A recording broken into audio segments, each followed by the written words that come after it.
Hey keepers, after so many suggestions and popular requests, I have decided to put together a video on what cameras I use and how I set them up to record all my training sessions and games.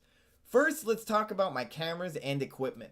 I use a Canon Vixia HF R42 on a run-of-the-mill Sunpack tripod, plus a GoPro Hero 3 Plus Edition with a chest harness. There are a few reasons why I went with a camcorder for my videos. Most importantly is its ease of use. Since it's just me doing all the taping and setting up, I need a recording device that has enough battery and memory to tape continuously for a full 90-minute match or shot session. The Canon Vixia can capture everything in HD and lasts for an average charge of about 120 minutes, making it perfect for my needs. The Sunpack tripod isn't the best, but it gets the job done. As long as you place the tripod and camera in a safe position, that still gets the whole goal. You also want to get everything in frame: the shooter, the action on the ball, and the goalkeeper save. The best spot I found to do this is on the top of the half circle, right above the 18-yard box, maybe even a few feet back to make sure that you get everything in the frame. Next we have the GoPro and the chest harness.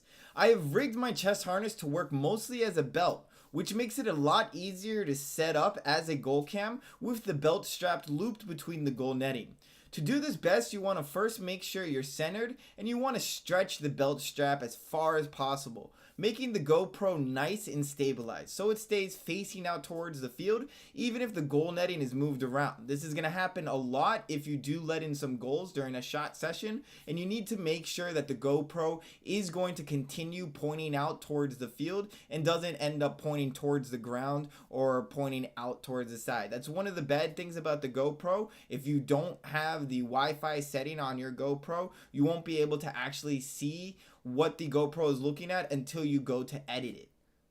One huge point that I want to make for any keeper that's looking to buy some cameras, especially a GoPro, is that a GoPro is an awesome invention, especially if you want to watch keeper movement and technique when you're diving, or you just want to get awesome perspective shots. But beware that anything farther than 15 feet away will not be focused on well.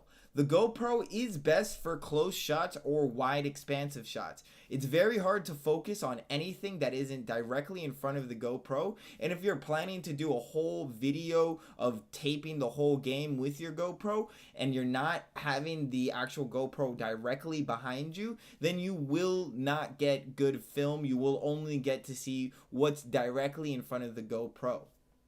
And there's definitely fields that have the issue where the goal netting is really bad or tattered and it isn't set up tight enough to actually loop the GoPro in between the netting. What I do then is leave the GoPro on the ground. I have it pointed towards the sky. It's really good for seeing that really high ball situation. One of the other things that you can do, but I do not recommend it, is putting the tripod behind the goal. It gives you an awesome shot, but from experience, I have destroyed a lot of GoPros, a lot of tripods, and a lot of cameras by leaving it in this danger area. Yes, the tripod behind the actual goal is an awesome shot, but I personally would not recommend it because it's a super risky shot. Any person that misses the goal and lets it go over is going to go straight for that camera, and you want to make sure that one of these really well invested in cameras isn't getting destroyed by just a random shot. Hey keepers, thank you so much for watching the video on my camera equipment and how I set it all up. Make sure to check albertoruizsoccer.com for an in-depth blog on my camera setup, how I'm getting ready for Germany, and for exclusive videos that can be seen up to a week earlier only on albertoruizsoccer.com.